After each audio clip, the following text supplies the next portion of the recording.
নমস্কার, আমি আকাশ। আজকে আলোচনা করব শপিং সেন্টারের গুরুত্বপূর্ণ কিছু ইনফরমেশন নিয়ে।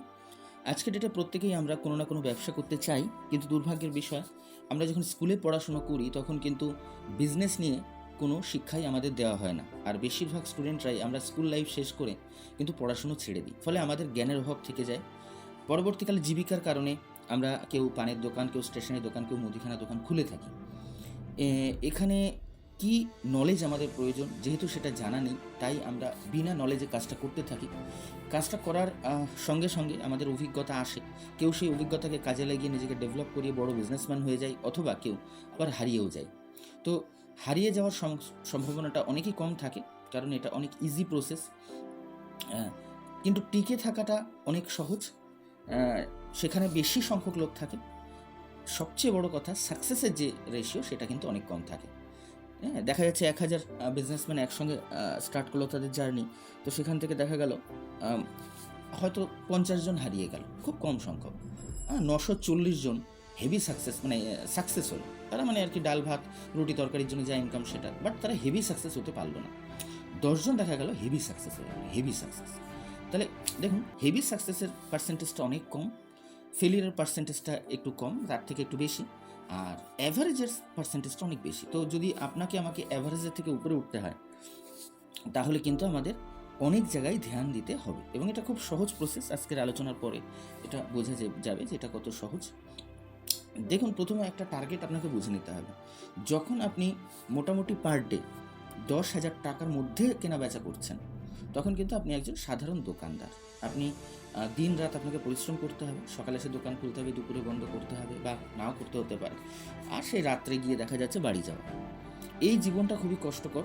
এখানে কোনো ছুটি-ছাটা থাকে না। ভয় থাকে যে আমি যদি দুদিন ছুটি করি, আমার কাস্টমার কেটে অন্য দোকানে চলে যাবে, বা আমি মার্কেট থেকে যে পয়সা পাই সেটা রিটার্ন আসবে না। তো এই একটা জায়গা যেখানে যে ব্যবসাদার কোনো কারণে যদি অ্যাক্সিডেন্টালি মারা যায়, তাহলে তার ফ্যামিলি কিন্তু পথে বসে যায়। কারণ কোনো সিস্টেম এখানে লাগু হয় না। এখানে টোটাল বিজনেসটা ডিপেন্ড করে ওই দোকানদারের বুদ্ধিমত্তার উপরে। ফলে উনি যদি কোনোভাবে অ্যাক্সিডেন্টের শিকার হন, তাহলে তার ফ্যামিলি কিন্তু অনেক বড় বিপদে পড়ে। তো এই জায়গাটায় কিন্তু 90% বিজনেসম্যান দাঁড়িয়ে থাকে এই জায়গাটাতে। ঠিক আছে? এই জায়গাটাতেই থাকে। কিন্তু প্রত্যেকে চাইলে তারা নিজেদের আপডেট করে বড় জায়গায় অবশ্যই পৌঁছাতে পারে। দ্বিতীয় ধাপ, যেখানে কিছু ওয়ার্কার দিয়ে বিজনেসম্যানরা হচ্ছে নিজেদের ব্যবসা মেনটেন করে। কিন্তু দুর্ভাগ্য, এখানেও সে যদি অনুপস্থিত থাকে, তাহলে তার কিন্তু ব্যবসা চলে না। অর্থাৎ সে সিস্টেমের উপর বিজনেসটা দাঁড় করায়নি। সে নিজের উপরে দাঁড় করিয়েছে, কিছু লেবার নিয়েছে কাজটা সহজ এবং দ্রুত করার জন্য। তো এই জায়গাটাকে বলা হয়, ধরুন, বি গ্রেড। হ্যাঁ, এ গ্রেড আমি সি গ্রেড ধরে নিলাম প্রথম পর্যায়টা, যেখানটায় সাধারণ ছোটো ছোটো দোকানদাররা থাকে। হ্যাঁ, ১০,০০০-এর ভেতরে সেল। আর বি গ্রেড মিনস দিনে দেখা যাচ্ছে ১৫-২০ হাজার টাকার ওপরে সেল। সেটা ৫০,০০০ও পার ডে হতে পারে, ১,০০,০০০ও হতে পারে। বাট কন্ডিশন একটাই, যে এখানে কোনো সিস্টেম নেই। হ্যাঁ, বি গ্রেডে কোনো সিস্টেম নেই। আর এ গ্রেড বিজনেসম্যান যারা, তারা দেখা যাচ্ছে তাদের লেবার কজন সেটা ইম্পর্টেন্ট না। তারা বিজনেসটা এত সুন্দর একটা সিস্টেমে দাঁড় করিয়ে রেখেছে যে সে মালিক যদি ফিল্ডে নাও থাকে, তবু তার কিন্তু বিজনেসটা কন্টিনিউ চলতে থাকে। তার মানে সে স্টাফস রেডি করেছে, ম্যানেজার রেডি করেছে, অ্যাকাউন্টেন্ট রেডি করেছে, হ্যাঁ, বিলিং সিস্টেম, সিকিউরিটি সিস্টেম, সমস্ত কিছু একদম সুন্দরভাবে অর্গানাইজ করেছে। ফলে কী হচ্ছে, সে দোকানে না থাকলেও বিজনেস তার অটো পাইলটের মতন হচ্ছে। তো আমরা আমাদের মার্কেটের আশেপাশে এরকম বিজনেসম্যান অবশ্যই দেখতে পারি, যারা বিজনেসে সেন্টারে থাকে না, অথচ কিন্তু তাদের ইনকাম হয়, এবং তারা খুব মজাতেই থাকে, কারণ পুরো টাইমটা তারা ফ্যামিলির সঙ্গে দিতে পারে, ঘুরতে যেতে পারে। তো হাতে গোনা দেখা যাচ্ছে ১,০০০ যদি বিজনেসম্যান হয়, যেটা একটু আগে বললাম, তার ভিতরে ১০ জন থাকে এরকম। ঠিক আছে? ১০ জন থাকে এরকম। ৯০০ আ জন মতন থাকবে। ৯০০ থেকে ৯৫০ জন থাকবে আপনার যারা হচ্ছে গিয়ে ছোটো ছোটো দোকানদার, যাদের নিজেদের উপর নির্ভরশীল, যারা লেবার নেয় না, লেবার নেওয়াটাকে যারা একটা খরচ বলে মনে করে। আর ৪০ জন মতন থাকবে তারা, যাদের আন্ডারে সত্যিই লেবার আছে। কারোর ২টো, ৫টা, ১০টা, ১৫টা, ২০টা, বাট তারা না থাকলে ওই বিজনেসটা চলে না। তবে ৩টে গ্রেড, এ, বি, সি। তো আমরা সবাই এ গ্রেডে যেতে চাই। আমরা চাই যে আমাদের বিজনেস অটো পাইলট হোক, আমরা কাজ না করলেও যেন আমাদের ইনকাম থাকে। কিন্তু বেশিরভাগ লোক সি গ্রেডটা কাটিয়ে উঠতে পারে না। সব বিজনেসের ৩টে পরিস্থিতি আছে, এবিসি, সিবিএ অর্থাৎ প্রথমে ছোট্ট বিজনেস, নিজের উপর ডিপেন্ড, তারপরে ধীরে ধীরে টিম বানানো, কাজের লোক নেওয়া, তারপরে একটা সময় সিস্টেম দাঁড় করিয়ে নিজেকে ফ্রি করা। 3টে ধাপ সব ক্ষেত্রেই আছে। যে চুল কাটা থেকে শুরু করে, দেখুন চুলও কাটে যে হাবিব বলে যে ব্যক্তি, হ্যাঁ, সে কিন্তু প্রথমে হয়তো নিজে একটা সেলুন দিয়েছে, যখন সম্পূর্ণ তার উপরে বিজনেসটা ডিপেন্ড ছিল। তারপরে সে সি গ্রেড থেকে বি গ্রেডে গেছে, কিছু লেবার নিয়েছে, সেলুন বড় করেছে, তারপরে সেখান থেকে সে এ গ্রেডে পৌঁছে গেছে, অর্থাৎ ফ্র্যাঞ্চাইজি দিয়েছে। আজকের ডেটে বিভিন্ন মোড়ে দেখা যাবে হাবিবের সেন্টার, হ্যাঁ, তেমনি মিও আমোরে, বাটা, টাটা, যত রকম কোম্পানির শোরুম, অ্যাপেলো, আপনি দেখবেন যে মোড়ে মোড়ে আছে, অথচ সেখানে কোনো মালিক নেই। তো আপনিও নিশ্চয়ই চান যে আপনার বিজনেসটা ওরকমই হোক। তো সেটা করতে গেলে অনেক জিনিসেই ধ্যান দিতে হয়। তো আজকে সেই অনেক জিনিসের ভেতরে কয়েকটা জিনিস নিয়ে আলোচনা করব। নেক্সট আলোচনা পরের ভিডিওতে আমরা রাখবো। তো আসুন আমাদের জার্নি শুরু করি। তো প্রথমে ধ্যান রাখতে হবে যে আপনাকে এ গ্রেড থেকে বি থেকে সি গ্রেড থেকে বি গ্রেড থেকে এ গ্রেডে আপনাকে উঠতে হবে। তো প্রথমে সি হিসাবে আপনি যখন দোকান খুলছেন, তখন আপনি সম্পূর্ণ একা।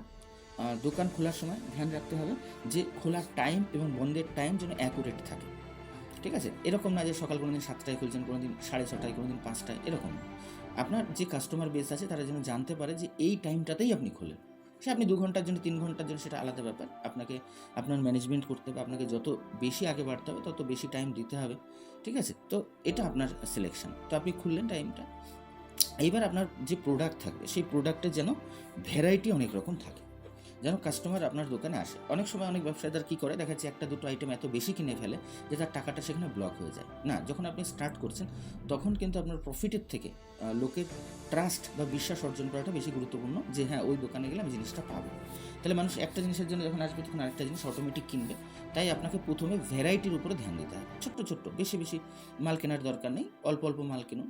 যেমন দেখা যাচ্ছে চিনি 1 বস্তা না কিনে আপনি দেখলেন যে আমার চিনি দুদিনে 4 কিলো চলে, তো আপনি 5 কিলো কিনলেন। আর চিনির যে 2,500 টাকার আপনার বাজেট আছে সেটা দিয়ে আপনি 10 রকম আইটেম আদার্স অ্যাড করে ফেললেন দোকানে। তাহলে কি হচ্ছে, আপনার ভ্যারাইটিস হচ্ছে। আপনাকে প্রথমেই বড় বাল্ক কোয়ান্টিটিতে কেনা উচিত নয়, কারণ আপনি হোলসেলার না, ঠিক আছে? আপনি রিটেল কাউন্টার খুলেছেন, তো আপনার ভ্যারাইটিস থাকা লাগবে। 2,500 টাকা দিয়ে একটা প্রোডাক্ট না কিনে 2,500 টাকা দিয়ে 25টা প্রোডাক্ট কেনাটা বেশি গুরুত্বপূর্ণ এই সময়। তো ভ্যারাইটি থাকা লাগবে। ভ্যারাইটির ভেতরে আবার কোয়ালিটি 2-3 রকমের রাখলে ভালো হয়। যেমন দেখা যাচ্ছে আমি যদি ডাল রাখি, শুধু একরকম ডাল রাখলে হবে না, কাস্টমার দেখা যাচ্ছে ভ্যারাইটিস হয়। কেউ 80 টাকার ডাল খায়, কেউ 100 টাকার খায়, কেউ আর 140 টাকার খায়। তো আপনি 3 রকম আইটেম রাখুন, অল্প অল্প রাখুন। আলু যেমন, আলু কেউ দেখবেন জ্যোতি খাবে, কেউ চন্দ্রমুখী খাবে, কেউ সুপার 6 খাবে, কেউ পোকরাজ খাবে, কেউ আবার ছোটো ছোটো ছাট আলুও খাবে। মানে সব ধরনের কাস্টমার কিন্তু আছে। তো এই ক্ষেত্রে আপনাকে কিন্তু ভ্যারাইটিসের উপরে ধ্যান রাখতে হবে, কিন্তু কোয়ান্টিটি আপনি নিজের বাজেট অনুযায়ী রাখুন। প্রথমেই বেশি কোয়ান্টিটি রাখবেন না, তাতে নষ্ট হয়ে যাওয়ার সম্ভাবনা থাকে। যতটা চলে সেই পরিমাণে আপনি, যতই হাতে আপনার পয়সা থাকুক না কেন, ভ্যারাইটিস কোয়ান্টিটি ব্যালেন্স করে প্রোডাক্টটা দোকানে রাখার চেষ্টা করুন। এবার আপনাকে খেয়াল রাখতে হবে যে আপনার প্রোডাক্টের কোয়ালিটি যেন ভালো হয়। কোয়ালিটি ভালোর সঙ্গে সঙ্গে আপনাকে একটা ফ্যাসিলিটি কাস্টমারের জন্য রাখতে হবে, সেটা হচ্ছে ইজি এক্সচেঞ্জ।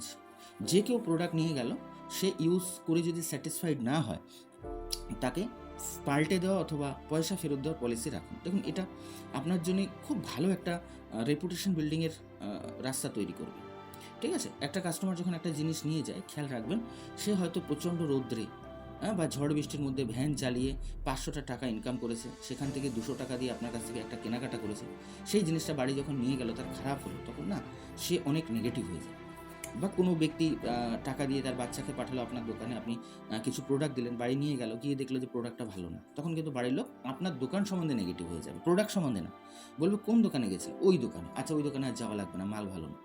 তোমরা দেখুন, একটা প্রোডাক্টের জন্য পুরো দোকানের বদনাম হয়ে যায়। তাই আপনাকে খেয়াল রাখতে হবে যে প্রোডাক্টের ভ্যারাইটি, প্রোডাক্টের কোয়ালিটি যেন আপনার ফার্স্ট ক্লাস থাকে, ঠিক আছে? তবে হ্যাঁ, প্রোডাক্টের ভেতরে 3টে ক্যাটাগরি থাকবে, হ্যাঁ, ABC, একদম মিডল ক্লাসের প্রোডাক্ট, তারপরে A গ্রেডের প্রোডাক্ট, আর একটা খুব ভালো প্রোডাক্ট, প্রিমিয়াম প্রোডাক্ট। মানে একই ধরুন, আমি যেটা বললাম, চেষ্টা করতে হবে, সবসময় সম্ভব হয়ে ওঠে না। মুসুরির ডাল দেখা যাচ্ছে 80 টাকা কিলো, মোটা যে বড় দানার মুসুরির ডাল আছে সেটা রাখা হলো। 100 টাকা কিলো দরে নর্মাল ছোটো দানার যে মুসুরির ডাল সেটা রাখা হলো। আবার দেখা যাচ্ছে হেভি প্রিমিয়াম মারুতি 150 টাকার কাছাকাছি দাম, সেটাও রাখা হলো। সেম সর্ষের তেল, একদম লো কোয়ালিটির পূজা, হ্যাঁ, সেটা দেখা গেল 150 টাকা, 55 টাকা লিটার হলো। তার থেকে একটু হাই কোয়ালিটির, হ্যাঁ, দেখা যাচ্ছে আমরা গোকুল রাখতে পারলাম। আর তার থেকে হেভি হাই কোয়ালিটি দেখা যাচ্ছে ইমামি সুপার স্ট্রং, মশাল, হ্যাঁ, এরকম টাইপের প্রোডাক্ট আমরা রাখলাম যেগুলো হেভি হাই কোয়ালিটি। তাহলে কী হচ্ছে, কাস্টমার তার বাজেট অনুযায়ী যখন কিনে নিয়ে যাচ্ছে, একটু কোয়ালিটি খারাপ হলেও কিন্তু সে নেগেটিভ হবে না। দেখা গেলো সে পূজায় নিয়ে গেল 160 টাকা, এই 155 টাকা, সে তো জানে আমি কম দামের কিনেছি, তো তার এক্সপেকটেশনও সেরকম থাকে, ফলে সেখানে নেগেটিভ হয় না। কিন্তু দেখা যাচ্ছে যে আমি কাউকে কেউ হচ্ছে মশাল খাওয়া অভ্যাস, তাকে আমি পূজা ধরিয়ে দিলাম, তাহলে সেটা কিন্তু নেগেটিভ হওয়ার চান্স থাকে। আর কাস্টমার যখন নেগেটিভ হয় পরে দোকান সম্বন্ধে হয়, মাল সম্বন্ধে কিন্তু হয় না। হ্যাঁ, মাল সম্বন্ধে হবে কখন, যখন আপনার সঙ্গে খুব ভালো রিলেশন হবে, রেগুলার আপনার থেকে প্রোডাক্ট নিচ্ছে, একবার বিশ্বাস তৈরি হয়ে গেছে। এবার যদি কখনো একটা আধ ভুল হয় তখন কিন্তু সে প্রোডাক্টের প্রতি নেগেটিভ হবে। সে জানবে যে এর তো 100টার ভিতরে 90টা প্রোডাক্ট ভালো, 10টা প্রোডাক্ট ভুল হয়েছে, ঠিক আছে চলো মানিয়ে নেওয়া যায়। কিন্তু প্রথম দিকেই যদি আমরা তাকে ভুল প্রোডাক্ট দিই আর তার ভিতরে যদি নেগেটিভ একটা ছায়া তৈরি হয়, তখন কিন্তু সে আর আসতে চাইবে না। তো এখানে আমাকে খেয়াল রাখতে হবে, ভ্যারাইটিস রাখতে হবে, কোয়ালিটির দিকে খেয়াল রাখতে হবে, আর ইজি এক্সচেঞ্জ মানে মাল পাল্টে দেওয়ার একটা সুযোগ রাখতে হবে। কারোর সঙ্গে কোনো আর্গুমেন্ট না, কিছু নষ্ট হয়ে গেছে, ভেঙে গেছে, নিয়ে আস, রিটার্ন করে দেবো, এবং সেটা হাসি মুখে খুব সুন্দর বিহেভিয়ারের সঙ্গে। তাহলে কী হবে, কাস্টমার আপনার দোকান দিয়ে মাল কিনতে কমফোর্টেবল বোধ করবে। এইবার আসি হচ্ছে বিজনেস তো আপনি করছেন, এবার প্রোডাক্ট আপনি ভ্যারাইটিস রাখলেন, কোয়ালিটি রাখলেন, এবার আসে ফাস্ট সার্ভিস। কাস্টমার আসলে তাকে দ্রুত সার্ভিস দেবেন, দ্রুত। যেমন আপনাকে এর আগে বললাম যে প্রত্যেক কাস্টমারের পয়সাকে আপনি সম্মান দেবেন, খেয়াল রাখবেন। কেউ দোতলা তিনতলা বাড়ির বিল্ডিংয়ে ওই 50 কিলো সিমেন্টের বস্তা উঠিয়ে নিয়ে রাজমিস্ত্রি কাজ করে ইনকাম করে আপনার কাছে এসছে, কেউ ভ্যান চালিয়ে রোড ভিতরে আপনার কাছে এসছে, কেউ প্রচণ্ড বাস ট্রেনে জার্নি করে অফিস করে আপনার কাছে টাকা নিয়ে এসছে। আর সেই টাকার মূল্য অনুযায়ী আপনার থেকে যদি সে সম্মান না পায়, ভালোবাসা না পায়, তাহলে আপনার কাছে সে বারবার আসবে কেন? তাই প্রত্যেকের কষ্টের পয়সাকে সম্মান জানাতে হবে, ইজি এক্সচেঞ্জ করাতে হবে, কোয়ালিটিটা বেটার দেওয়ার চেষ্টা করতে হবে। এর সঙ্গে গুরুত্বপূর্ণ হচ্ছে ফাস্ট সার্ভিস, দ্রুত সার্ভিস। কাস্টমারের সময় অত্যন্ত মূল্যবান। এর আগের পার্টে আমরা আলোচনা করলাম তার টাকাটা অত্যন্ত মূল্যবান, এবার আলোচনা করছি তার সময়টা অত্যন্ত মূল্যবান। সারাদিনের ব্যস্ততার মাঝখানে সে কিন্তু সময় বের করে আপনার কাছে এসছে। এবার আপনি যদি প্রোডাক্ট দিতে বেশি সময় নিয়ে নেন, তাহলে কিন্তু সামনের লোক নেগেটিভ হয়ে যাবে, সে অন্য দোকানে চলে যাবে। তাহলে আপনাকে দোকানে কাস্টমার আসার সঙ্গে সঙ্গে খেয়াল রাখতে হবে যে কত ফাস্ট আমি সার্ভিস দিতে পারবো, কত ফাস্ট। তো এইবার কি হচ্ছে, এর জন্য আপনাকে প্রথম দোকানের ডেকোরেশনটা সুন্দর ম্যানেজমেন্ট করতে হবে। দোকান ছোট হোক বড় হোক ম্যাটার না, দোকান নিয়ে আপনি বসে আছেন মানে আপনার পেছন এবং হাতের দু সাইডে সারা দোকানে যত আইটেম আছে তার ম্যাক্সিমাম আইটেম অল্প অল্প করে থাকতে হবে। কাস্টমার যখনই আসলো আপনি ডান দিকে বা দিকে পেছনে হাত দিয়ে যাতে মালটা বের করে সঙ্গে সঙ্গে দিয়ে দিতে পারেন, ঠিক আছে? তোমার দোকান ডেকোরেশন অত্যন্ত ইম্পর্টেন্ট। আমি খেয়াল করে দেখেছি আজকাল দোকানদার এমন ডেকোরেশন করে যে কাস্টমার ঘন্টার পর ঘন্টা দাঁড়িয়ে থাকতেও বাধ্য হয় কখনো কখনো, ঠিক আছে? তো আমি নিজে ব্যক্তিগত আমার অভিজ্ঞতায় আমি বহু দোকানে যেতে চাই না, কারণ গেলে লম্বা লাইনে দাঁড়িয়ে থাকতে হয়। তো এখানে খেয়াল রাখবেন দোকানের ডেকোরেশন যদি পারফেক্ট হয়, অর্থাৎ আপনি যে সিটটাতে বসেছেন তার ডান দিকে, বাঁ দিকে, পেছনে এবং সামনে কিছুটা জায়গায় যেন সেই এসেনশিয়াল জিনিসগুলো থাকে যেগুলো কাস্টমার সবসময় সচরাচর চায়। তোমার চাইলো আর আপনি হাত দিয়ে দিলেন, মানে আপনি খুব দ্রুত তাকে সার্ভিস দিতে পারলেন, তো এটা খুব প্রয়োজন। 2 নম্বর হচ্ছে গুড প্যাকেজিং। আপনাকে প্যাকেজিং খুব সুন্দর করে রাখতে হবে এবং কাস্টমার যেন সেলফ সার্ভিস নিজে থেকে নিয়ে নিতে পারে। যদি দোকানে জায়গা থেকে থাকে তাহলে এরকম একটা সিস্টেম বানিয়ে দেবেন যে কাস্টমার আসলে নিজে দেখে জিনিস নিল। এক্ষেত্রে সময় একটু বেশি লাগলেও কিন্তু সমস্যা হয় না। তার মানে আপনি যদি দোকান একটু বড় থাকে তাহলে আপনি বুদ্ধি করে কী করলেন, ডানে বায়ে পিছনে সামনে আপনি এমার্জেন্সি প্রোডাক্ট রাখলেন, সঙ্গে পুরো দোকানটাতে আপনি গোটা মশলার আলাদা খাপ, পাউডার মশলা, চিনি গুড় বাতাসা আলাদা, তারপরে আটা ময়দা সুজি আলাদা, এরকম স্ন্যাক্স আইটেম আলাদা, এরকম করে বক্স বক্স বক্স বক্স বানালেন যাতে কাস্টমার দেখেই বুঝতে পারে এখানে এই আইটেমটা আছে এবং সেখান থেকে তারা সেই জিনিসটা খুঁজে নিতে পারে। তাহলে আপনার পরিশ্রম কম হলো, সার্ভিসটা ফাস্ট হলো। তো এর জন্য আপনার ভালো প্যাকেজিং করা দরকার। প্যাকেজিং যেন পরিষ্কার পরিচ্ছন্ন স্ট্রং হয়, যাতে অল্পতে খুলে না যায়, এবং প্যাকেজিং অনেকটা টাকা নোটের মতন হলে ভালো হয়, তাহলে খুচরো দেওয়ার ঝামেলাটা থাকে না। যেমন 5 টাকা, 10 টাকা, 20 টাকা, হ্যাঁ, এবং কিছু দেখা গেল 50 টাকার প্যাকেজিংও করা যায়। এবার কী হচ্ছে, কেউ 2টো হলুদ নিল, এবার আপনি 100 গ্রাম হলুদ দিলেন, দেখা গেলো 16 টাকা, কথার কথা 24 টাকা দাম, তাহলে আপনার 6 টাকা খুচরো দেওয়ার ঝামেলা থাকলো। আপনি 20 টাকার প্যাকেজিং যেহেতু করেছেন, তাকে 20 দিলেন, সে 20 টাকা, 50 টাকা দিক বা 100 টাকা দিক, 20 কোনো খুচরোর ঝামেলা থাকছে না। তাহলে আপনার প্যাকেজিংটা 5 টাকা, 10 টাকা, 20 টাকার প্যাকেজিংয়ে রাখলে কিন্তু সবচেয়ে সুবিধা হয়, ঠিক আছে? তো সব ডেকোরেশন, প্যাকেজিং গুরুত্বপূর্ণ। এবার আসি কাস্টমার প্রায়োরিটি। কাস্টমার এসে লাইনে দাঁড়িয়েছে, 2জন 3জন এসছে, আপনাকে সবার সঙ্গে হাসি মুখে কথা বলার ফাঁকে বুঝে নিতে হবে কে একটা মাল নেবে, কে 2টো নেবে, কে 4টে নেবে। যে একটা মাল নেবে তাকে আগে দিয়ে দিন কায়দা করে, তাহলে দোকানটা হালকা হয়ে গেল। যে দুটো নেবে তাকে দ্বিতীয় দিয়ে দিন, আর যে চারটে নেবে তার সঙ্গে সুন্দর রিলেশন বানান, তাকে একটু হালকা কানেক্ট করে নিয়ে তাকে হচ্ছে লাস্টে দিন। তাহলে কী হবে, দোকান সবসময় আপনার হালকা থাকবে। দোকানে যত ভিড় কম দেখা যাবে তত লোকের নজরে কম আসবে, মানে কুনজরে কম আসবে এবং সুনজরে বেশি আসবে। যার মালের প্রয়োজন আপনার দোকানে ঢুকবে, কারণ আপনার দোকান ফাঁকা। তো এই জন্য বুদ্ধি করে কাজ করুন। এবার কানেক্ট করাটার ব্যাপারটাকে এটা আপনাকে বুঝতে হবে যে আপনার দোকানে যখন ভিড় হোক বা ভিড় না থাকুক, কাস্টমার যখন আসছে তার সঙ্গে কানেক্ট কীভাবে করতে হবে, কেন সে বারবার আপনার কাছে আসবে।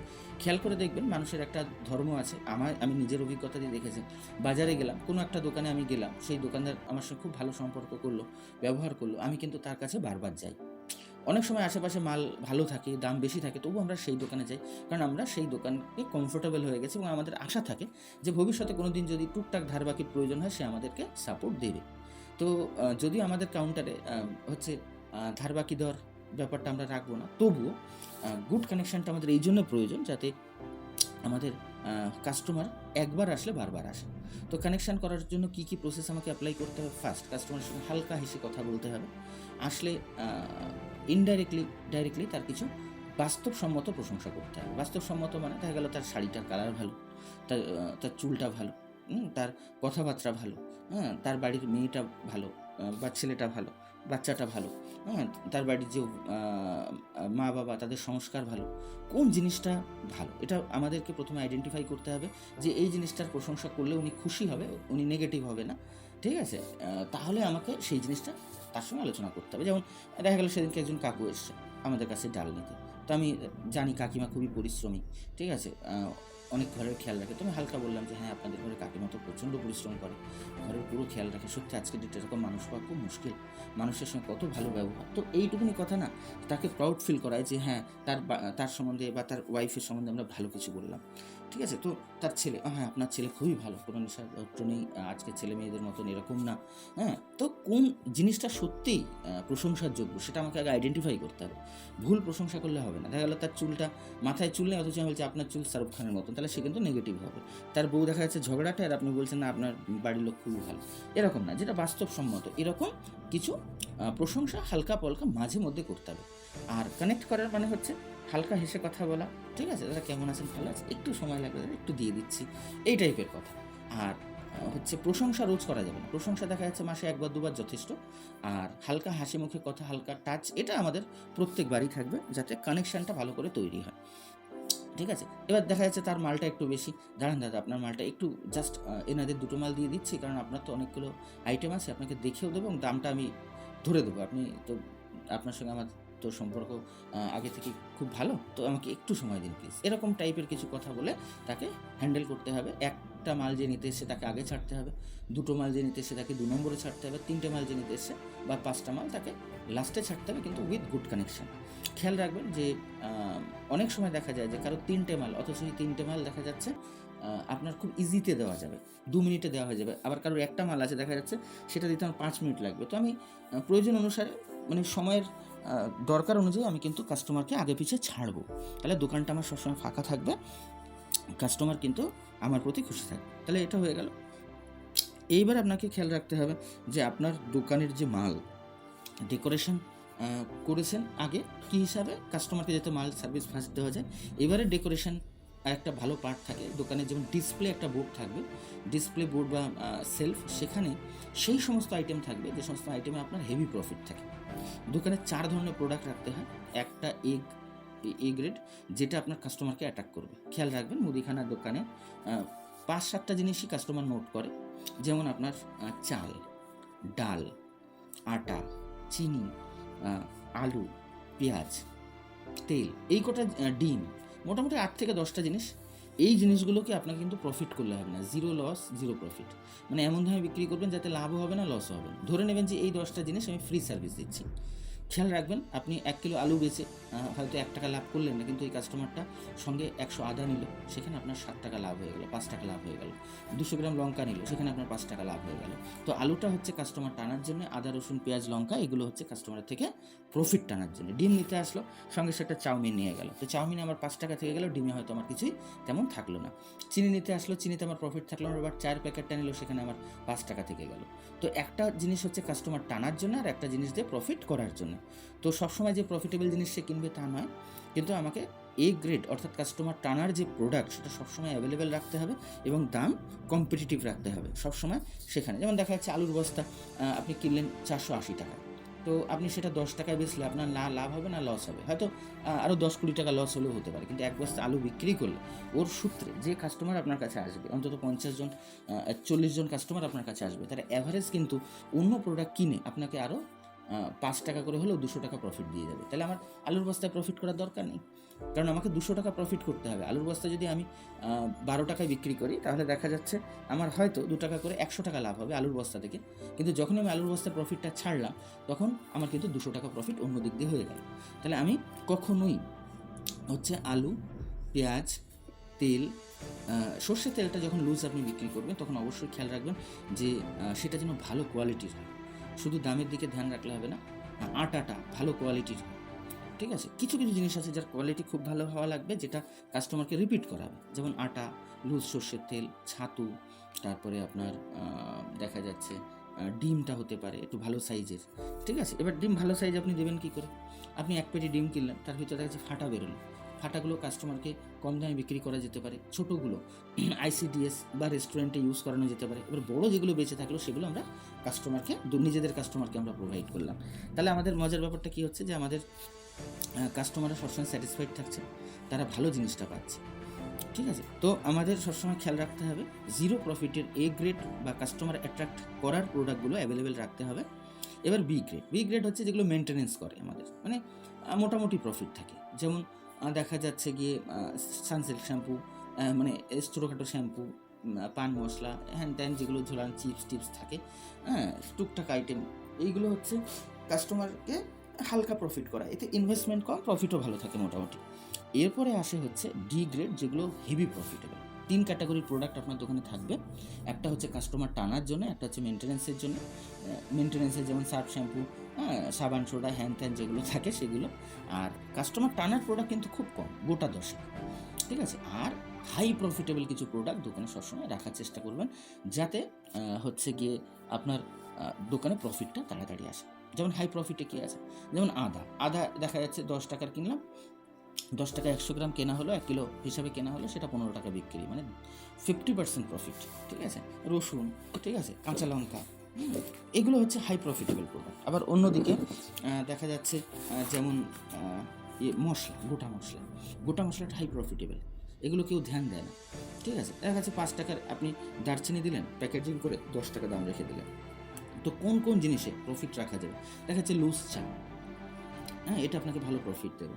হ্যাঁ, কিছু দশকর্মা টাইপের আইটেম যেগুলো মানুষের দরকার হয়, পানের আইটেম, হ্যাঁ কিছু স্ন্যাক্স আইটেম।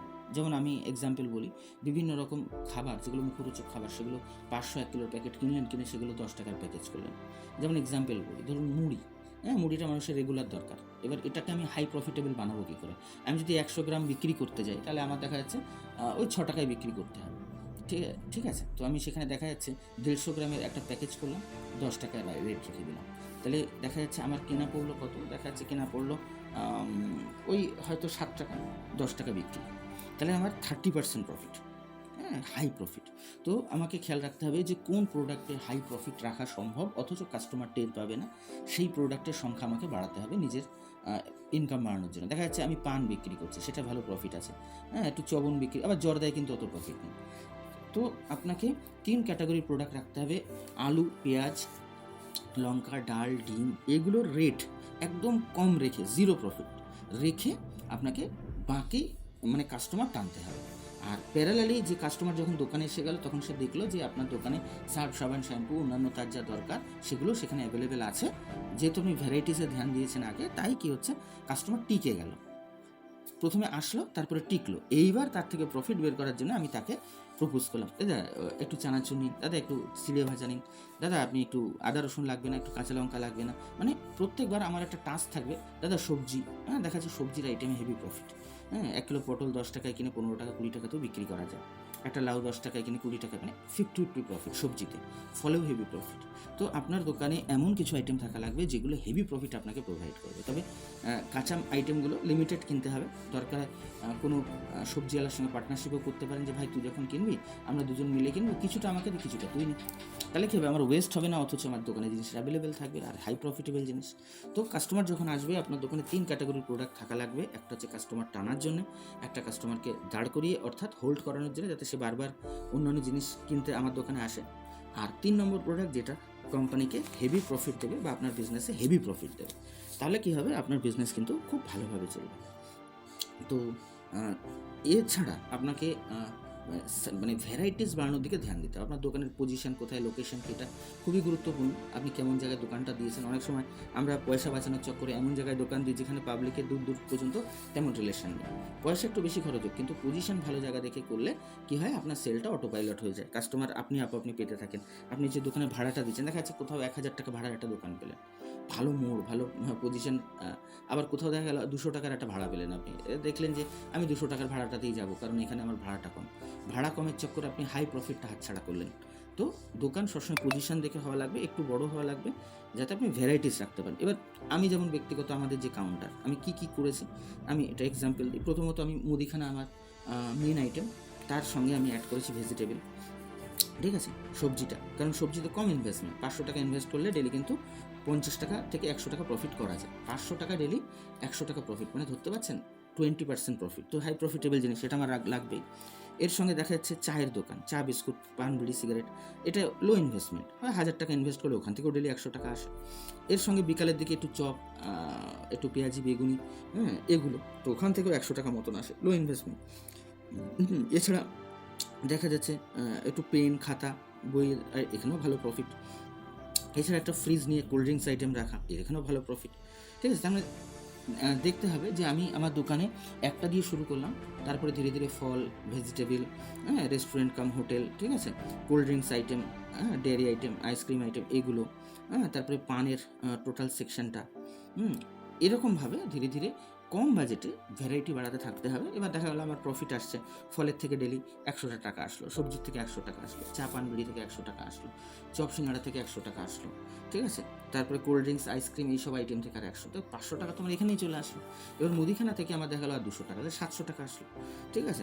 এবার আমার যে প্রফিটটা আসলো আমাকে অ্যাজ এ বিজনেসম্যান মারোয়াড়িদের মতন ভাবতে হবে, বাঙালি বিজনেসম্যানদের অভ্যাস হচ্ছে বেশিরভাগ ক্ষেত্রেই তারা বিজনেস করে পয়সা বানায় আর বড় বাড়ি গাড়ি ভাড়ায়, এটা বাঙালিদের। আর মারোয়াড়িরা কী করে বা আদার্স যারা, তারা কিন্তু ইনভেস্টমেন্টে বেশি ধ্যান দেয়, 100 টাকা ইনকাম হলে তারা ধ্যান রাখে যে আমরা এই টাকাটাকে বসে থাকতে দেবো না, টাকাটাকে আরও খাটাবো। তখন আপনার ক্যাশে আজকে 1000 আসলো, আপনার মাথায় ঘুরতে থাকতে হবে যে এই 1000 টাকায় কী আইটেম আনলে কালকে আবার এর থেকে ডিম পারবে। হ্যাঁ এবার 1000 টাকা দিয়ে আপনার দেখলো আপনার দোকানে এক্সাম্পল সব কিছু আইটেম আছে, কিন্তু আপনি বুঝছেন যে আশেপাশে কোনো গার্মেন্টসের দোকান নেই, তো 1000 টাকা দিয়ে আমি কয়েকটা স্যান্ডো গেঞ্জি, হ্যাঁ বা কয়েকটা গোল গলার গেঞ্জি আমি এনে এখানটা হ্যাঙ্গার দিয়ে টানিয়ে রাখবো যাতে আমার বিক্রি হয়। এবার আপনি 1000 টাকার একটা সাইট খুলে দিলেন, এবার দেখা গেলো ওটা বিক্রি হতে শুরু হলো, ধীরে ধীরে রুমাল, হ্যাঁ গামছা এইসব রাখতে শুরু করলেন, একসময় দেখা গেলো ওটা একটা সেকশন হয়ে গেল। তো এবার আপনার কাছে পয়সা আছে, আপনি দেখলেন আমার রেস্টুরেন্ট বিকালবেলা টুকটাক চলছে, চলো একটা স্টাফ রেখে দিই যাতে আমার উপরে চাপটা কম পড়ে, চাপ পানবিড়ি চলছে, রেস্টুরেন্ট আইটেম চলছে, চলো দুপুরে হোটেল সিস্টেমটা করে দিই, আমার তো সবজি কিছুটা বেঁচে যাচ্ছে, হ্যাঁ ওয়েস্ট হয়ে যাচ্ছে, সেটা ওয়েস্ট না করে আমি দুপুরে কিছু ডাল ভাত সবজি ভাতের ব্যবস্থা করে দেবো, বাজারে যেটা 40 টাকা প্লেট বিক্রি আমি 30 টাকায় দেবো, কারণ আমি তো আমার ওয়েস্টেজ ম্যানেজমেন্ট করছি। তাহলে এটা একটা সেকশন হয়ে গেল, এইভাবে সেকশন বাড়াতে হবে, স্টাফ দিয়ে কাজ করতে হবে। তাহলে দেখা যাচ্ছে যে আমাদের যে সেন্টারটা তার টার্গেট হচ্ছে ফ্রুট ভেজিটেবল রেস্টুরেন্ট, গ্রোসারি তো আছেই, চা পান বিড়ি cigarette, garments item electronics item, তারপরে এডুকেশন খাতা, পেন এগুলো, তারপরে আপনার কোল্ড ড্রিঙ্কস বা আইসক্রিম আইটেম, এছাড়া হচ্ছে দেখা যাচ্ছে বিভিন্ন রকম কনসালটেন্সি, দেখা গেলো আমরা প্যান কার্ড বানিয়ে দিলাম ওখান থেকে, এলআইসি প্রিমিয়াম জমা নিলাম, ইন্স্যুরেন্স করালাম, তারপরে হেলথের বিভিন্ন রকম সাবজেক্ট আছে সেগুলো আমরা প্রোভাইড করলাম। তার মানে একটা কাউন্টার দিয়ে আমরা মাল্টিপারপাস আমরা সাবজেক্ট করছি, বুদ্ধি করে ম্যানেজ করে ধীরে ধীরে সেকশন বাড়াচ্ছি আর লেবার বাড়াচ্ছি। একসময় দেখা গেল যে আমার দিনে 20,000 টাকা সেল হচ্ছে। এইবার দেখা যাচ্ছে আমি একটা কম্পিউটার রেখে দিলাম বিলিং সিস্টেমের জন্য একটা স্টাফ সহ, আর একটা সার্ভিস দেওয়ার জন্য স্টাফ, তাহলে দুটো স্টাফ রাখলাম। এবার আমি যদি মনে করি ওখানে নাও থাকবো তাহলেও কিন্তু আমার বিজনেস চলবে। তার মানে দেখুন আমি শুরু করেছিলাম কীভাবে, একটা ছোট্ট গ্রোসারি দিয়ে, ধীরে ধীরে ওটা কিন্তু আমরা কী করছি, একটা শপিং সেন্টার বানিয়ে ফেলছি। পার ডে 20,000 সেল হচ্ছে, মানে ওখানে অ্যাভারেজ 2,000 টাকা প্রফিট আমার আসছে। এইবার 2,000 থেকে আমি 3টে স্টাফ আমি রাখলাম। একটা স্টাফ বিলিংয়ের জন্যে, হ্যাঁ, সিসিটিভি দিয়ে সুন্দরভাবে সিকিউরিটি সিস্টেম রাখা রয়েছে। দুটো স্টাফ, একটা হচ্ছে কুকিং সাইডে, চা, তারপরে রেস্টুরেন্ট হোটেল এগুলো দেখার জন্য রান্নার সাইডটা, একজন দোকানের মালপত্র দেওয়ার জন্য, প্যাকেজিংয়ের জন্য। তাহলে দেখো 3টে স্টাফে কোর্স কমপ্লিট। 3টে স্টাফে কত পেমেন্ট দেওয়া লাগবে? খুব বেশি হলে একজনকে 200, 300, 900 টাকা মতো। আর দোকানের ভাড়া, ইলেকট্রিক বিল নিয়ে আর 100,000 টাকা আমার ইনভেস্ট হলেও 1,000 টাকা কিন্তু রেগুলার আমার থাকছে, অথচ আমাকে কিন্তু ওখানে না থাকলেও চলছে। তার মানে দেখুন একটা ছোট্ট বিজনেস ধীরে ধীরে বড় বানিয়ে স্টাফ নিয়ে কীভাবে একটা অটো পাইলট সিস্টেমে কনভার্ট করা গেল। এবার দেখা যাচ্ছে আপনার যখন একটা সেন্টার হলো, ডেলি আপনার 1,000 টাকা ইনকাম হচ্ছে, মাসে 30,000। এবার আপনি কী করলেন, 2 নম্বর কাউন্টার খুলতে পারেন ওর থেকে 1 কিলোমিটার দূরে। ওটাকেও ধীরে ধীরে আপনি ডেভেলপ করালেন, সিস্টেমের ওপর দাঁড় করিয়ে দিলেন। একদম প্রাইমারি লেভেলে 10,000 টাকা পর্যন্ত সেল যতক্ষণ হচ্ছে একাই খাটতে হবে, স্টাফ না না মানে নেওয়ার প্রবণতা না রাখলেই ভালো। তারপরে যখন আপনার পার ডে 10,000 টাকা সেল হলো, তখন আপনি কুকিং সাইড মানে ফাস্ট ফুড, চা, এইগুলোর দিকে গেলেন, একটা স্টাফ রেখে দিলেন। তখন আপনি আপ টু 20,000 পর্যন্ত এই একটা বা দুটো স্টাফের উপর ডিপেন্ড নিজের সামনে থেকে বিজনেসটা চালাচ্ছেন। আর তৃতীয় ধাপ, 20,000 উপর সেল হয়ে গেল, টোটাল আপনি সিস্টেমের উপর দাঁড় করিয়ে দিলেন, লোক দিয়ে টোটাল কাজটা কমপ্লিট করাচ্ছেন, নিজেকে না করলেও হচ্ছে, না থাকলেও হচ্ছে, আপনি এবার সেন্টার বাড়াচ্ছেন। এবার মজার ব্যাপার দেখুন, প্রত্যেক 2 মাস অন্তর, 3 মাস অন্তর আপনার একটা করে সেন্টার বাড়তে থাকছে। প্রথম বছরেই আপনার কিন্তু 4টে-5টা সেন্টার হয়ে গেল।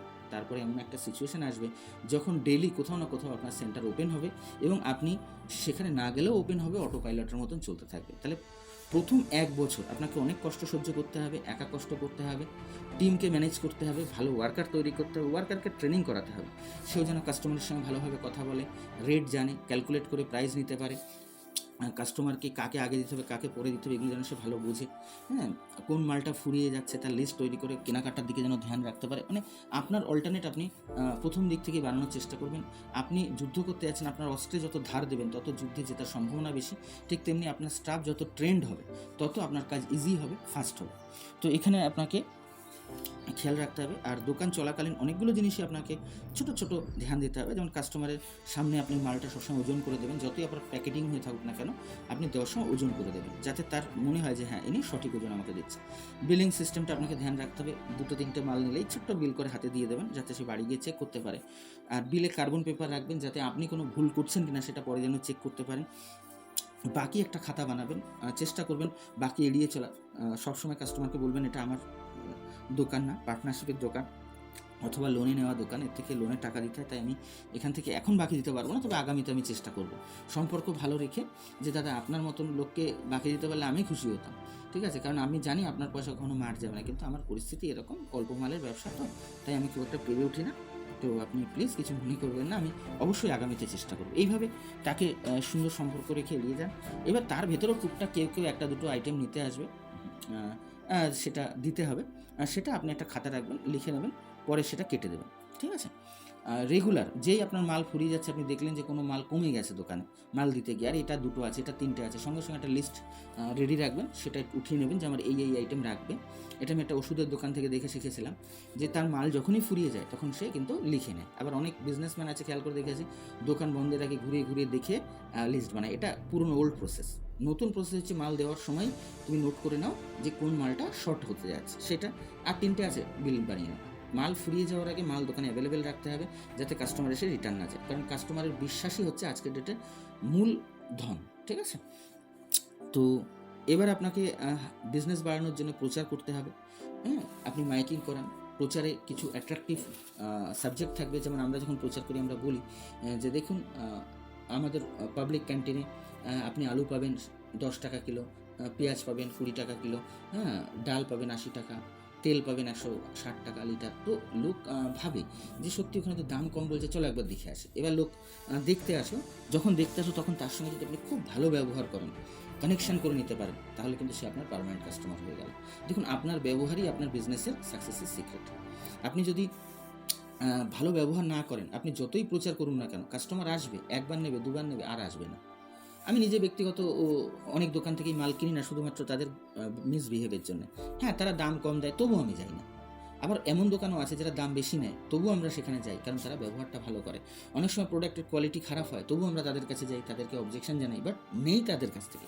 তাহলে প্রচার আপনাকে চালাতে হবে, ইনকামের একটা পার্ট আপনাকে ভাগ করতে হবে। আপনি যে টাকা ইনকাম করবেন, ধরুন আপনি 100 টাকা ইনকাম করলেন, তার থেকে আপনার লেবারের দোকান মেনটেন্যান্স এতে 50 টাকা চলে গেল। 10 টাকা আপনাকে সবসময় অ্যাডভার্টাইজমেন্টের জন্য খরচা করতে হবে, মার্কেটিংয়ের জন্য। আর 40 টাকা আপনাকে সেভ করতে হবে পরবর্তী কাউন্টারের জন্য।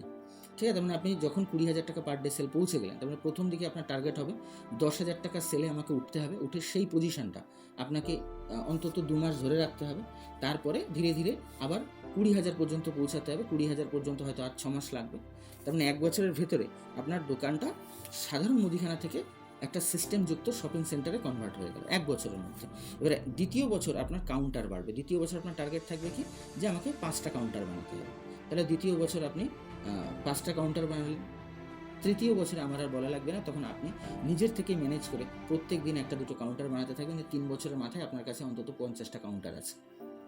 এটা বাস্তব। 50টা কাউন্টার যখন আছে, তখন আপনার দেখা যাচ্ছে পার ডে ইনকাম 50,000 টাকা। এবার মজার ব্যাপার যে এই সময় আপনি এনজয় করুন, ঘুরুন, আত্মীয় স্বজনের বাড়ি যান, বাট যখন আপনার বিজনেস ছোটো, একটা চারা গাছ, একটা বাচ্চা যখন ছোট থাকে, তখন যেমন আপনি খুব খেয়াল রাখেন, তাকে ছেড়ে কোথাও যান না, তেমনি একটা বিজনেস যখন ছোট থাকে, তখন টাকা যা ইনকামই হোক না কেন, সেটা আবার বিজনেসে রিপিট লাগাতে হবে। ঠিক আছে, খরচের দিকে ধ্যান রাখলে হবে না। আত্মীয় স্বজন, বন্ধু বান্ধব, শিষ্টাচার, এগুলো কিছুদিন অফ রাখুন। 3 বছরের প্ল্যান। 3 বছর পরে আপনার কাছে যখন 50টা সেন্টার হবে, আপনার পার ডে ইনকাম 50,000 টাকা হবে, মাসে 15 থেকে 20 লাখ ইনকাম হবে, সমাজে একটা ভালো সম্মানজনক জায়গা আপনার হবে, তখন সব আত্মীয় স্বজন আপনার বাড়িতে আসবে ঘুরতে। ঠিক আছে, আপনার সম্পর্ক বানানো লাগবে না। আশেপাশের দূর দূরের লোক বলবে, জানিস অমুক আমার রিলেটিভ হয়, অমুক আমার বন্ধু হয়। এখন আমরা যতই রিলেশন মেনটেন করি না কেন, তার কিন্তু সেই ভ্যালুটা থাকে না। তাই অর্থনৈতিক পরিবেশটা যখন পাল্টে যায় না, তখন ছেঁড়া জিন্স পরলেও সেটা স্টাইল হয়ে যায়। তাই আপনাকে টার্গেট রাখতে হবে, আমাকে এনিহাও বিজনেসটাকে দাঁড় করিয়ে এটা সিস্টেমে দাঁড় করাতে হবে এবং ধীরে ধীরে কাউন্টার বাড়াতে হবে। ঠিক আছে, তারপরে আমি এনজয়, ঘোরা, আত্মীয় স্বজন, বন্ধু বান্ধব, এগুলো আমি হ্যান্ডেল করব। তাহলে ছোট্ট শুরু থেকেই কিন্তু বড় জায়গায় পৌঁছানো যায়। আপনার পুঁজি 5,000, 10,000, 20,000 এটা কোনো ম্যাটার না। মেন ম্যাটার আপনার মানসিকতা কি, আপনি টার্গেট নিয়েছেন কি তার। 5,000 টাকা দিয়েও বড় ব্যবসা দাঁড় করানো যায়। আপনি 5,000 টাকা, বললাম না, সবজি কিনতে কত টাকা লাগে, 500 টাকার সবজি কিনলে তাদের 100 টাকা লাভ করা যায়। হ্যাঁ, 2,000 টাকার চায়ের সেট আপ রেডি করলে, একটা আঁচের কয়লার উনুন দিয়ে আপনি একটা চপ সিঙ্গাড়া সেট আপ রেডি করতে খুব বেশি 1,000 টাকা লাগে। তাহলে ওটা একটা হয়ে গেল। ফলের জন্য আপনার 500 টাকা, 1,000 টাকা যথেষ্ট। ছোটোখাটো কলা, আম, লেবু, এরকম টুকটাক সিজনাল ফ্রুট কিছু রাখতে। তবে দেখুন, 5,000 টাকা দিয়ে আপনি 3-4টে সেক্টর খুলতে পারছেন, সেখান থেকে আপনার দিনে 400-500 টাকা আসবে। এবার ধীরে ধীরে আপনি গ্রোসারি সাবজেক্টটা বাড়াতে থাকলেন। তারপরে একসময় দেখা গেলো আপনার অ্যাভেলেবেল সাবজেক্ট হয়ে গেল, ভ্যারাইটি হয়ে গেল, কোয়ালিটি আসলো, স্টাফ আসলো, তারপরে সেন্টার তৈরি হয়ে গেল, তারপরে সেন্টার থেকে 2, 3, 4টে বাড়তে থাকলো। তাহলে টোটালি আপনার মানসিকতার উপর, আপনার ফোকাস বিজনেস ওরিয়েন্টেড হওয়া লাগবে। মানে একটা বাচ্চা মানুষ করতে গেলে যেমন বাচ্চাটাকে কেন্দ্র করে আমাদের সারাদিনের রুটিন তৈরি হয়, তেমনি বিজনেসকে হিসাব করে রুটিন তৈরি হবে। হ্যাঁ, বাচ্চাটা এই টাইমে খায়, এই টাইমে জাগে, সেই হিসাবেই আমরা প্ল্যান করি সব কিছু। তেমনি বিজনেসে হিসাবে, হ্যাঁ, রিলেটিভের এই বেড়াতে যাব, ঘুরতে যাব, আমার শরীর একটু দুর্বল, আমার একটু ঘুম পাচ্ছে, এগুলোর উপরে বিজনেস ডিপেন্ড করালে হবে না। ঠিক আছে, শরীর দুর্বল তো আমাকে ভালো খেতে হবে, সাপ্লিমেন্ট নিতে হবে। ঘুম পায়, আচ্ছা ঠিক আছে, এমন ফুড হ্যাবিট বানাতে হবে যাতে ঘুম না পায়। যেমন আমি ব্যক্তিগতভাবে এখন দোকান খুলেছি, আমি দোকান বন্ধই করি না, দুপুরেও বন্ধ করি না, কারণ আমাকে ট্রাস্ট বিল্ড করতে হবে। প্রথম 6 মাস আমাকে প্রচুর পরিশ্রম করতে হবে। তো আমি তার জন্য ভাত তরকারি ঝামেলায় যাই না। আমি দুপুরে কী করি, আমি সকাল দুপুর দুবেলায় ফল খাই। আর ফল খেলে ঘুম পায় না। ঘুম না পেলে কী হয়, দুপুরবেলার টাইমটা আমার দেখা যাচ্ছে আগে 2টো থেকে 5-6টা পর্যন্ত 4 ঘন্টা আমার দোকান বন্ধ থাকতো। আর এই 4 ঘন্টায় আমি দোকানটা সুন্দরভাবে ঝাড় পোছ দিয়ে সাজিয়ে গুছিয়ে রাখি, প্যাকেজিং কমপ্লিট করে রাখি, কী কী কাস্টমার ডিমান্ড আছে সেটা ভাবি। তার মানে অনেকটা অ্যাডভান্স হয়ে গেল। হ্যাঁ, ঘুম আমারও পায়। তখন আমি কী করি, স্টাফ বা কাউকে একটু দাঁড় করিয়ে বসিয়ে আমি তাহলে 10 মিনিট একটু ঘুমিয়ে নিলাম। হ্যাঁ, আমার গদির দরকার নেই। আমি খেয়াল করে দেখেছি আন্দামান থাকাকালীন তামিলরা, তারা তামিলনাড়ু থেকে এসে দেখা যাচ্ছে একটা লুঙ্গি পরে ফুটপাতে শুয়ে তারা আজকের ডেটে কোটি টাকার মালিক। আর আমরা নিজেদের ম্যানেজ করতে চাই, আমরা ভাবি লোকে কী বলবে, এ কী ভাববে, ও কী ভাববে, এই করেই আমরা কিন্তু সারা জীবন নিজেদের গরিব বানিয়ে রাখি। তো দোকানে আপনি টার্গেট রাখবেন যে যত টাইম বেশি দেওয়া যায়। সবাই যখন ঘুমাচ্ছে আপনার এক্সট্রা পরিশ্রমী আপনাকে সফলতার দিকে দ্রুত নিয়ে যাবে। 2 থেকে 6টা 4 ঘন্টা টাইম টোটাল প্যাকেজিং, টোটাল কেনাকাটা, টোটাল দোকান ডেকোরেশন, নতুন ভাবনা চিন্তা করার সময়। ঠিক আছে, খুব ঘুম পেলে 10 মিনিট একটু রেস্ট নিয়ে নিলাম, তার বেশি দরকার পড়ে না। এবার আমি দেখা যাচ্ছে না আমি ভাত তরকারিই খাবো, তাহলে তো আমাকে বাড়ি যেতে হবে। ভাত তরকারি যেই খেলাম সেই ঘুম পাবে, গা হাত পা ম্যাচ ম্যাচ করবে। তার মানে আমি আমার রুটিনের সঙ্গে কোনো কম্প্রোমাইজ করবো না, অথচ আমার ভবিষ্যৎ লাগবে, এটা কখনোই সম্ভব না। আমাকে রুটিন ম্যানেজ, আমাকে আমার টার্গেটের উপর বেস করে রুটিন বানাতে হবে, রুটিনের উপর বেস করে টার্গেট না। আমার খাবার ঠিক লাগবে, আমার শোয়া ঠিক লাগবে, আমার ঘোরা ঠিক লাগবে, তারপরে ব্যবসা। আগে ব্যবসা, ব্যবসার থেকে টাইম বাঁচলে তবে ঘোরাফেরা, রেস্ট, অন্য কিছু। হ্যাঁ, শরীরকে টর্চার করবো না, মানে এতটা পরিশ্রম করবো না যাতে শরীর ভেঙে পড়ে। ঠিক আছে, শরীরে এমন কিছু খাবার দেবো যে খাবারগুলো হাই এনার্জেটিক। যেমন আমি সকালবেলায় হচ্ছে 150 গ্রাম মতন গুড়, 200 গ্রাম মতন ছাতু, তার সঙ্গে একটু সন্দক লবণ, একটু বিট লবণ খেয়ে পৌরজীবন ক্যাপসুল খেয়ে আমি বেরিয়েছি। ফলে কী হচ্ছে, এটা মানে সকালের থেকে দুপুর পর্যন্ত আমার একদম এনার্জি লেভেল হাই রাখে। এখানে যদি মনে করি না মা রান্না করবে 10টার সময়, খেয়ে দিয়ে তবে যাব, তাহলে হবে না। আমি যদি মনে করি না চা বিস্কুট খেয়ে যাবো, তাহলেও আমার শরীর দুর্বল হয়ে যাবে। তাহলে সকালে আমি হেভি ফুড খেয়ে বেরিয়ে গেলাম, অথচ আমার ঘুম পাবে না। তাহলে আমি এই খাবারটা আমার 2-3টে পর্যন্ত সার্ভিস দিয়ে দিল। এর ফাঁকে যদি কখনো খিদে পাই, একটু কলা খেলাম, শসা খেলাম, একটু লেবু খেলাম। পাতিলেবুর রস বিট লবণ দিয়ে হেভি পাওয়ার তৈরি করে। তো দোকানে আমি একটা 1 বোতল অন্তত 2 লিটার লেবুর রস দিয়ে বিট লবণ দিয়ে একটা শরবত বানিয়ে রেখে দিলাম। পিপাসা পেলেই সেটা খেলাম, পেট ভরে খেলাম, তাহলে শরীরটা আমার একদম চাঙ্গা থাকে। এবার দুপুরের দিকে একটু ফল টল একটু বেশি করে খেয়ে নিলাম। যদি বাই চান্স ঘুম পায়, অনেকের ঘুম পায় না, সে লাকি। যদি বাই চান্স কখনো ঘুম পায়, তখন হালকা একটু কাউকে দাঁড় করিয়ে, ভাই একটু 10টা মিনিট একটু দেখিস, আমি জাস্ট একটু ঘুমিয়ে নেব। যেহেতু বডি আপনার প্রচণ্ড টায়ার্ড, তাই শোয়ার সঙ্গে সঙ্গে ঘুম এসে যাবে। 10 মিনিটের ভিতরে ঘুম একদম কমপ্লিট। 1 ঘন্টা 2 ঘন্টা ঘুমালে কিন্তু শরীর বিছানায় টেনে নেয়। তাই আমাদের 10 মিনিট ঘুম যথেষ্ট। এবং যেমন তেমন জায়গায়, আমার দরকার নেই সোফা, বেড, গদ্দা বাড়ি গিয়ে। কারণ আমার মেন টার্গেট 4 ঘন্টা আমাকে বাঁচাতে হবে, সেই 4 ঘন্টাকে আমাকে ইউজ করতে হবে। বাড়ি গেলে এই 4 ঘন্টা আমার ডেলি নষ্ট হচ্ছে। তো এই 4 ঘন্টা আমি কী করলাম, দোকান খোলাও রাখলাম, একদিকে কাস্টমারের বিশ্বাস তৈরি হলো, অন্যদিকে দোকান ডেকোরেশন, প্যাকেজিং, নতুন চিন্তাভাবনা আমি ওই টাইমটা করতে পারলাম। তাহলে কী হচ্ছে, আমার বেনিফিট। তাহলে আপনি যদি একবার ডিসিশন নেন যে আমার রুটিন, আমার অভ্যাস সমস্ত কিছু বিজনেস ওরিয়েন্টেড হবে, তাহলে আপনাকে আজ থেকে 3 বছর পরে কোটিপতি হতে কেউ আটকাবে না। আপনি 100% কোটিপতি। আপনার হাতে আজকে কী টাকা আছে না, ওটা কোনো ইম্পর্টেন্ট না। আপনার হাতে একদম টাকা নেই, নো প্রবলেম। আপনি 2 মাস কোনো জায়গায় কাজ করুন, 5-7 হাজার করে মাসে ইনকাম করাটা আজকের ডেটে স্বাভাবিক ব্যাপার। 10,000 হয়ে গেল, সেটা দিয়ে আপনি স্টার্ট করুন। হ্যাঁ, প্রথম দিকে আপনি সবজি, ফাস্ট ফুড, সামান্য গ্রোসারি আইটেম নিয়ে চালু করলেন। ধীরে ধীরে আপনি সাবজেক্ট বাড়াতে থাকলেন। 6 মাস 9 মাস পরে দেখবেন আপনার বিজনেস প্রয়োজনে। আমার বাবা যেটা করেছিলাম দেখেছি, যে একবেলা দিনের বেলাটা ভ্যান চালাতো, আর বিকাল বেলাটা বিজনেস করতো। তো ফলে কী হচ্ছে, সকালে যে টাইমটা সেটা যে ইনকাম হচ্ছে, সেই টাকা দিয়ে সংসার চলছে, বিকালের টাকা দিয়ে ভবিষ্যৎ তৈরি হচ্ছে। তো অনেকে আছে ভুল কী করে, দেখা যাচ্ছে হট করে ব্যবসায় নেমে গেল। ব্যবসা তো প্রথম দিনই প্রফিট দেয় না, ব্যবসার সময় লাগে, 2 মাস 3 মাস সময় লাগবে। তো এর জন্য আপনাকে ম্যানেজ করে কাজ করতে হবে, ওভারলোডিং নিতে হবে। পেট চালানোর জন্য একটা, আর ভবিষ্যৎ বাড়ানোর জন্য আরেকটা প্রফেশন আপনাকে বুদ্ধি করে ম্যানেজ করে চলতে হবে। তাহলে আপনি অবশ্যই সাকসেস হবেন। আর যখনই আপনি দেখলেন যে হ্যাঁ আমার এখন এই গ্রোসারি দিয়ে আমার সংসার চলে যাচ্ছে, তখন ধ্যান জ্ঞান ওই দোকান হওয়া লাগবে। যত বেশি ফোকাস আপনি বিজনেসে করবেন, যত দ্রুত নিজেকে ডেভেলপ করবেন, তত সময় কম লাগবে। তা নাহলে দেখা যাচ্ছে 10,000 টাকার কেনা বেচায় আপনি টানা 3 বছর হোল্ড করে রয়েছেন, 3 বছর ধরে ওই 10,000ই পারে মানতে, তাহলে আপনি ফ্রি হবেন কীভাবে? হতেই পারবেন না। আপনাকে টার্গেট রাখতে হবে, প্রথমে 10,000 সেলে আমাকে পৌঁছাতে হবে, 5,000, 10,000, 15,000, 20,000, এবং তারপরে সিস্টেমের উপর বিজনেস দাঁড় করালেই কিন্তু আমি বড় জায়গায় পৌঁছাতে পারবো। তাই সিস্টেম আমাদের টার্গেট।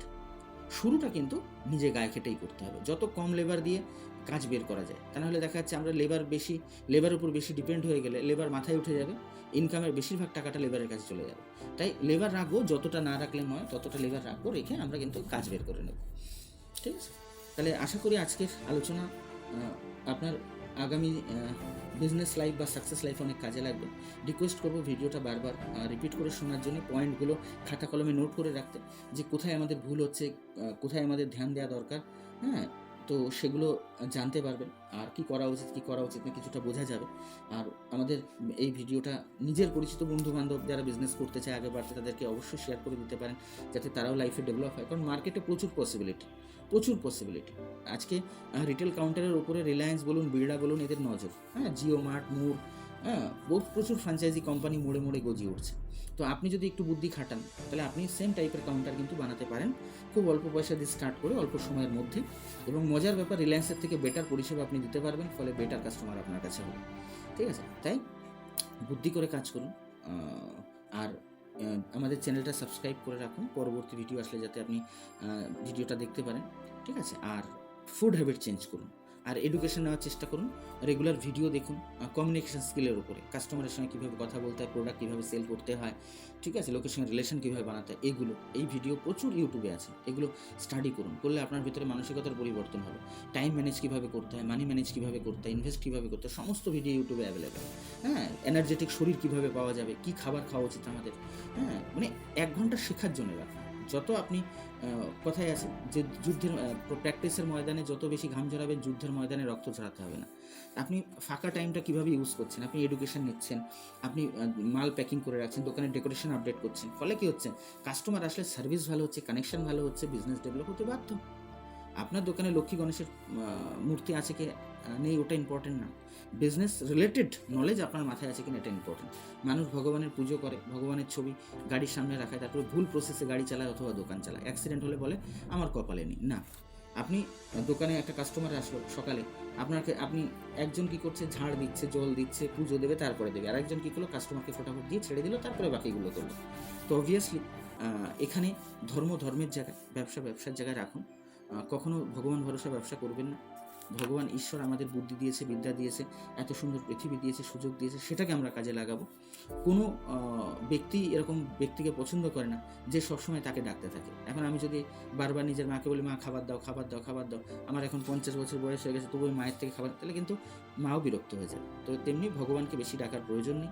ভগবান যে নীতিগুলো অবলম্বন করতে বলেছে বিজনেস রিলেটেড, সেগুলো অবলম্বন করুন, বিজনেস দাঁড়িয়ে যায়। মার্কেট ফাঁকা, কোনো কম্পিটিশান নেই। যদি বলেন যে কম্পিটিশান আছে, না। কারণ খেয়াল রাখবেন যে আজকের ডেটে যে ব্যবসায়ীরা আপনার আশেপাশে আছে, তারা কেউ এডুকেশান নেয় না। আমরা স্কুল লাইফে যখন ছিলাম, ওই 10 নম্বর 15 নম্বর রোল পর্যন্ত যে স্টুডেন্টরা, তারা চাকরি বাকরি পেয়ে গেছে। পরের বেঞ্চের যারা আমাদের মতন, তারাই আজকের ডেটে দোকানদার বা ব্যবসায়ী। ঠিক আছে, এবং ধাক্কা খেতে খেতে কখনো না কখনো তারা আজকে ব্যবসায়ী হয়ে গেছে ঠিকই, কিন্তু বেসিক এডুকেশন নিয়ে যে ব্যবসায়ী, সেটা কিন্তু কম। যেমন ইঞ্জিনিয়ার আর একজন সাধারণ মিস্ত্রির ভিতরে ডিফারেন্স কি? সাধারণ মিস্ত্রি দেখতে শেখে, সে 2 তলা 3 তলা পর্যন্ত বানিয়ে নিতে পারে, বাট বড় বিল্ডিং বানাতে গেলে ইঞ্জিনিয়ারের দরকার। তেমনি আপনি যেহেতু রেগুলার এডুকেশন নিচ্ছেন, শিক্ষা নিচ্ছেন, কীভাবে কাস্টমারের সঙ্গে কথা বলবো, কীভাবে দোকান ডেকোরেশন করবো, কী টাইপের মাল রাখবো, হ্যাঁ, কীভাবে প্রচার করবো, হ্যাঁ, আপনি যেহেতু রেগুলার শিখছেন, তাই আপনার ভিতরে নতুন নলেজ আসছে, আর আপনি অন্যের থেকে এগিয়ে যাচ্ছেন। তাহলে আপনার রেগুলার দিন ভরের ভেতরে 1 ঘন্টা টাইম অন্তত ভিডিও বা অডিও শোনার জন্য টাইম রাখা উচিত। দোকানে বসে কখনোই ভিডিও দেখবেন না, তাহলে মাইন্ড অন্যদিকে কনভার্ট হয়। বেশি বাড়ি ঘরে ফোন করবেন না, দোকানের ফোকাসটা দোকানেই রাখবেন। আর সবসময় টার্গেট রাখবেন, আপনার অস্ত্র ধারালো বানাতে হবে। আপনার যে স্টাফ, তাকে এতটাই তৈরি করে ফেলুন যাতে আপনার অল্টারনেট সে সামনে নিতে পারে। প্রয়োজনে তাকে পেমেন্ট বেশি দিন, অন্য লোক 6,000 দেয়, আপনি 7,000 দিলেন, কিন্তু মজার ব্যাপার, আপনি তাকে দিয়ে 1.5 গুণ কাজ বের করে নিতে পারছেন। অন্য লোক দেখা যাচ্ছে তাকে দিয়ে যে কাজ বের করছে, আপনি তার থেকে অনেক বেশি বের করতে পারছেন। তাহলে আপনি স্টাফদের হাসি মুখে কথা বলবেন, কখনো ডাইরেক্ট কথা বলবেন না, রাহুল এটা করো, রাহুল ওটা করো। বলবেন রাহুল এটা করলে খুব ভালো হয়, রাহুল এটা করলে না খুব ভালো হয়। এবার অ্যাজ এ লিডার আপনি কী করলেন, আপনি নিজে আগে সেটাই হাত দিলেন, তারপরে তাকে করতে দিলেন, যে সে করতে শুরু করলে আপনি সরে আসলেন। আবার আপনি আরেকটা কাজ করতে থাকলেন, আপনি দেখলেন যে ওর 1 নম্বর কাজটা প্রায় শেষের মুখে, আপনি 2 নম্বর কাজটা ধরলেন, ও 1 নম্বর সেরে আপনার 2 নম্বরটা ধরলো, আপনি ছেড়ে আবার দাঁড়ালেন, ভাবলেন। এরকমভাবে আপনি তাকে ইনভলভ করান, তাকে রিয়েলাইজ করান যে আমরা মিলে কাজটা করব। হ্যাঁ, লেবার হলেও তাকে লেবার অনুভব করতে দেওয়া যাবে। হ্যাঁ, তাহলে খুব অল্প টাইমে দেখবেন যে আপনাদের বিজনেস ডেভেলপ হবে। খুব সহজ বিজনেস ডেভেলপ করা। আজকের ডেটে মার্কেট ফাঁকা, অন্যর থেকে আপনার এডুকেশনগত ডিফারেন্স, আপনার পরিশ্রমগত ডিফারেন্স, আপনার স্যাক্রিফাইসগত ডিফারেন্স আপনাকে আগে বাড়াবে। হ্যাঁ, সবসময় খেয়াল রাখবেন সবজির মার্কেট বা অন্যান্য সাইডে কোন জিনিস আছে যেটা খুব সস্তায় আপনি আপনার কাস্টমারকে ফ্রি গিফট হিসাবে দিতে পারেন। মাঝে মধ্যেই গিফট দেবেন, যেমন একটা পাতিলেবু দেখা যাচ্ছে 50 পয়সা কেনা, ঠিক আছে, সামনের লোক দেখছে যে এর তো দাম 3 টাকা 4 টাকা, তো আপনি 50টা লেবু কিনে নিয়ে আসলেন, সারাদিন সবাইকে 100টা কাস্টমারকে একটা করে গিফট দিলেন, ওরা কিন্তু আবার রিটার্ন আসবে। হ্যাঁ, সপ্তাহে 1 দিন 2 দিন গিফট দিলেন। আপনি দেখলেন যেমন 50 টাকা যায় যাক, সপ্তাহে 2 দিন 100 টাকা আমি খরচ করব। হ্যাঁ, দেখা গেল মাঝে মধ্যে এরকম হয় যে ভেন্ডি আমরা 6 টাকা কিলো কিনে নিয়ে আসলাম, পটল 6 টাকা কিলো কিনে নিয়ে আসলাম, এক্সাম্পল, কম দামের সময়। তখন আমরা কী করলাম, এই 300 গ্রাম করে পটল দিয়ে দিলাম, 300 গ্রাম ভেন্ডি দিয়ে দিলাম। মানে আমাকে লেবুই দিতে আর কোনো ব্যাপার না, আমাকে ক্যালকুলেশন করতে হবে কোন জিনিসটা আজকে আমার সস্তায় এসছে, কোন জিনিসটা আমি ফ্রি গিফট হিসেবে দিলে 1-2 টাকার ভিতরে মিটে যাবে, অথচ কাস্টমার স্যাটিসফাইড হবে। হ্যাঁ, একটা স্কচ ব্রাইট দিয়ে দিলাম, একটা স্কচ ব্রাইট দেখতে 10 টাকা, কিন্তু দেখা যাচ্ছে হোলসেলে যখন আমরা প্যাকেট হিসেবে কিনি তখন হয়তো 2 টাকায় পড়ে। তো সামনের কাস্টমারের সঙ্গে কানেকশান করা, তাকে খুশিতে রাখা, এটাই আমাদের লক্ষ্য। কাস্টমার যখন আমরা ডিল করব দোকানে, আমরা খেয়াল রাখবো কাস্টমারের যাওয়ার সময় তার মুখে হাসি আছে কিনা। তার মুখে যদি হাসি না থাকে তাহলে হাসি ফুটিয়েই আমাকে বাড়ি পাঠাতে হবে, এটা আমাকে টার্গেট রাখতে হবে। যত বেশি স্যাটিসফাইড কাস্টমার আপনি তৈরি করবেন তত বেশি আপনার বিজনেস ডেভেলপ হবে। আপনি আজকে গ্রোসারি করছেন, কালকে হোটেল করলে তারাই আপনার হয়ে প্রচার করবে, তারাই আপনার কাস্টমার হবে। তাহলে যখন আমি ফিল্ডে নেমেছি কোমর বেঁধেই নামবো, অন্যর থেকে অ্যাডভান্স থাকবো, অন্যর থেকে এডুকেটেড থাকবো, অন্যর থেকে গোছানো থাকবো। ঠিক আছে, মার্কেটে অন্যেরা এডুকেশান নিচ্ছে না, এটা আমার প্লাস পয়েন্ট। অন্যরা দিনভর কাস্টমার পরিষেবা দিচ্ছে না, এটা আমার কাছে প্লাস পয়েন্ট। আমাকে সবসময় খেয়াল রাখতে হবে অন্যর থেকে আমি বেশি কী দিতে পারবো, বেশি কী করতে পারবো। তবে হ্যাঁ, অবশ্যই শরীর বাঁচিয়ে, হ্যাঁ, হেলথ ইজ ওয়েলথ। তো বুদ্ধি করে কাজ করুন, অন্যর থেকে এগিয়ে থাকুন। বিজনেস আপনার আশেপাশে কে কত বড় করছে আমাদের দেখার দরকার নেই, এটুকুনি শিওর আজ থেকে 3 বছরের মাথায় আপনার অন্তত গোটা 10 শপিং সেন্টার হবে, পার ডে 10 থেকে 20 হাজার টাকা ইনকাম আপনার থাকবে, মাসে 5 থেকে 6 লাখ টাকা ইনকাম আজকের ডেটে কোনো ব্যাপার না। তাই বুদ্ধি করে কাজ করুন, স্মার্টলি কাজ করুন, আর রেগুলার এডুকেশন, স্টাফের সঙ্গে সুন্দর ব্যবহার, কাস্টমারের সঙ্গে সুন্দর ব্যবহার, প্রোডাক্ট কোয়ালিটি ভালো রাখুন, ভ্যারাইটিস রাখুন, কাস্টমার ফার্স্ট সার্ভিস দিন। প্রয়োজনে হোম ডেলিভারি চালু করুন, 24 ঘন্টার হোম ডেলিভারি। পুরো মাসের কেনাকাটাটা আপনাকে হোয়াটসঅ্যাপে পাঠিয়ে দিল, আপনি তাদের পাঠিয়ে দিলেন। টেকনোলজি ব্যবহার করুন, অ্যাপস ব্যবহার করুন, অ্যামাজন, ফ্লিপকার্টের মতন, যাতে লোক ঘরে বসে আপনার দোকানে অর্ডার করতে পারে, ফাস্ট ফুড অর্ডার করতে পারে। ইলেকট্রিক গাড়ির ব্যবহার করুন যাতে ডেলিভারি চার্জ কম হয়।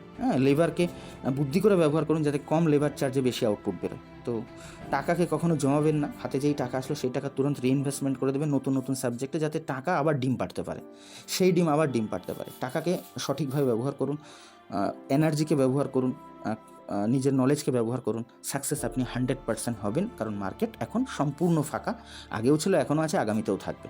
হ্যাঁ, তবে মার্কেট ফাঁকা কিনা টোটালি ডিপেন্ড করছে আপনার ম্যানেজমেন্টের উপরে, আপনার ডিসিশনের উপরে। তাই ডিসিশন ভালো নিন, হ্যাবিট ভালো করুন, ভবিষ্যৎ ভালো আপনি আপ হবে। ভিডিও বারবার দেখুন, নিজের রিলেটিভ বন্ধুবান্ধবকে শেয়ার করুন যারা নিজের লাইফ চেঞ্জ করতে চান। ধন্যবাদ, ভালো থাকুন, আগে বাড়ুন।